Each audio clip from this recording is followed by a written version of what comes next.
በስመ አብ ወወልድ ወመንፈስ ቅዱስ አሐዱ አምላክ አሜን።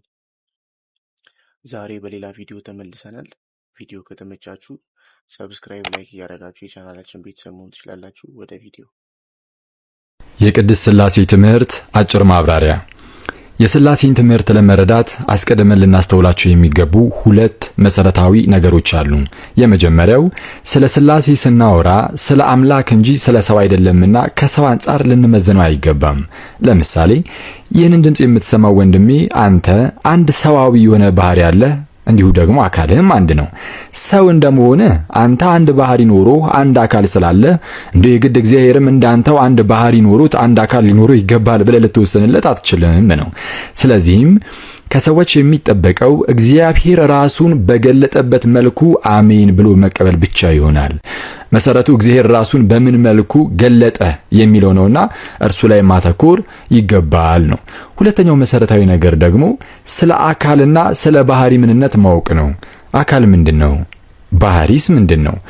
አካል ማለት ስጋ ማለት አይደለም። ይልቁንም እኔ የሚል ወይም ማንነት ያለው ሕይወት ያለው እንደማለት ነው። ለምሳሌ አንድ ጥያቄ ልጠይቃችሁ። አሁን እያወራ ያለው ማን ነው? እንግዲህ ጥያቄው ማን የሚል ከሆነ የማንነት ጥያቄ ነውና አሁን እያወራ ያለው አክሊል ነው እንላለን። አንዳችን ከአንዳችን የምንለይበት ይህ ማንነት አካል ይባላል። ባህሪ ደግሞ ያ አካል ምን እንደሆነ የሚለይ ነው። ለምሳሌ አሁን ደግሞ ጥያቄው እንዲል አድርገው፣ አክሊል ምንድን ነው? ይህ ጥያቄ ምን የሚል ስለሆነ የምንነት ጥያቄ ነው። ስለዚህም አክሊል ሰው ነው።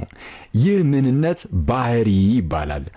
የመጨረሻ አንድ ምሳሌ ልስጣችሁ። ታዲያ ስጠይቃችሁ ለራሳችሁ መልሱ። ወደ ድንግል ማርያም የምስራችን ይዞ የመጣው ማን ነው? ገብርኤል ማለታችሁ መቼስ የማይቀር ነው። ይህንን ያዙትና ጥያቄውን አሁን ደግሞ እንዲል አድርገው፣ ወደ ድንግል ማርያም የምስራችን ይዞ የመጣው ምንድን ነው? መልአክ እንደምትሉኝ አልጠራጠርም። ስለዚህም ማን ብዬ ስጠይቃችሁ ከሚካኤልና ከሌሎች መላእክት ለይታችሁ ገብርኤል በማለት አካሉን ስታመለክቱኝ፣ ምን ብዬ ስጠይቃችሁ ግን ባህሪውን በማሳየት መልአክ አላችሁኝ። ስለ አካልና ባህሪ ይህንን ያዙና በሥላሴ እናምናለን ስንል ምን እያልን እንደሆነ ወደ መመልከቱ እንለፍ። ነገሩ እንዲህ ነው። ሁሉን የፈጠረ አንድ አምላክ በሚሆን በእግዚአብሔር አብ እናምናለን። ይህ አንዱ አምላክ አብ አካል ወይም ማንነት አለው። ማን ነው ተብሎ ሲጠየቅ አብ ነው እንላለን። ታዲያ ግን ይህ አብ አካል ብቻ ሳይሆን ባህሪ ወይም ምንነትም ደግሞ አለው። ይህንን ትልቅ ክብ እስቲ የአብ ባህሪ እንደሆነ እናስብ። ይህንን ባህሪ ብዙውን ጊዜ መለኮት ወይም በእንግሊዝኛው ጋር ሄድ ይሉታል። ስለዚህም ይህ ባህሪ የአብ ምንነቱ ነው። አብ እውነተኛ አምላክ ነው። ይህ አብ ደግሞ ከዘላለሙም የሚወልደው ልጅ አለው። ልጅ ማለትም ወልድ ወይም ደግሞ ቃል ይባላል። ለምሳሌ የእኔ ቃል የሚወጣው ከእኔ እንደሆነ ሁሉ የአብ ቃልም ማንነት ያለው ሆኖ ከአብ ይወጣልና አካላዊ ቃሉ እንደመሆኑ ልጁ ይባላል።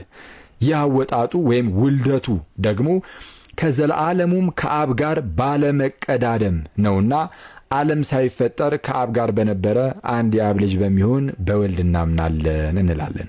ወልድ አካል አለው ካልን ማን ብለን ስንጠይቅ ከአብ ለይተን ወልድ ብለን እንናገርለታለን ማለት ነው። ስለዚህም በአካሉ ወልድ ከአብ ልዩ ነው። ታዲያ ግን ወልድ ከአብ ሲወለድ የራሱ ሌላ አካል ያለው ቢሆንም ባህሪ ላይ ግን የአብ ባህሪ ወይም መለኮት የራሱ የወልድም ነው። ስለዚህ ወልድ ሁለተኛ አካል ነው እንጂ ሁለተኛ መለኮት የለውም። የራሱን የአብን መለኮት ሙሉ በሙሉ ባለመከፈል ይጋራል። ስለዚህ የአብ ምንነትና የወልድ ምንነት ከባህሪ አንጻር አንድ ነው። አብ እውነተኛ አምላክ ከሆነ ወልድም እውነተኛ አምላክ ነው። ምክንያቱም ሁለቱም አካላት ጋር ያለው ባህሪ ወይም መለኮት ተመሳሳይ ወይም አንድ ነውና። ስለዚህም ወልድ እውነተኛ አምላክ ከሆነው ከአብ የተገኘ እውነተኛ አምላክ ነው። በመንፈስ ቅዱስም እናምናለን። እርሱም ጌታ ሕይወትን የሚሰጥ ከዘላለሙም ከአብ የሚወጣ ነው። ከአብ ሲወጣም እንደ ወልድ የራሱ ሌላ የሆነ አካልን ይዞ የሚወጣ ቢሆንም ባህሪው ግን የራሱን የአብን ባህሪ ገንዘብ የሚያደርግ ነው። ይህ ማለት የአብ እና የወልድ መለኮት የመንፈስ ቅዱስም ያው ራሱ መለኮት ነው። ስለዚህም ከአብና ከወልድ ጋር በአንድነት እንሰግድለታለን፣ እናመሰግነዋለን። ስናጠቃልለው ስለ አካል ስናወራ እነዚህ ሦስቱ አካላት አንዳቸው አንዳቸውን አይደሉም። ስለ መለኮት ወይም ስለ ባህሪ ግን ስናወራ አንድ መለኮት ብቻ ያለ ሲሆን ይህ መለኮት ደግሞ ያለ መከፋፈል በምልአት የሦስቱም አካላት በመሆኑ ይህ መለኮት የወለደም የተወለደም የሰረጸም አይደለም። ይልቁንም ሦስቱንም ልዩ አካላት አንድ የሚያደርጋቸው ባህሪ ነው።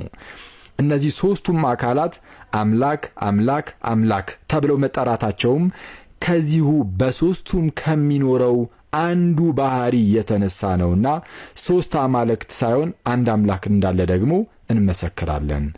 የአካላትን ልዩነት ለባህሪ መስጠት ወደ ሦስት ምንነት በማምራት ሦስት የተለያዩ አማልክት እምነት ውስጥ የሚያስገባ ስለሆነ ልባም ሰው ጥንቃቄ ያደርጋል። ሰብስክራይብ አድርጉ።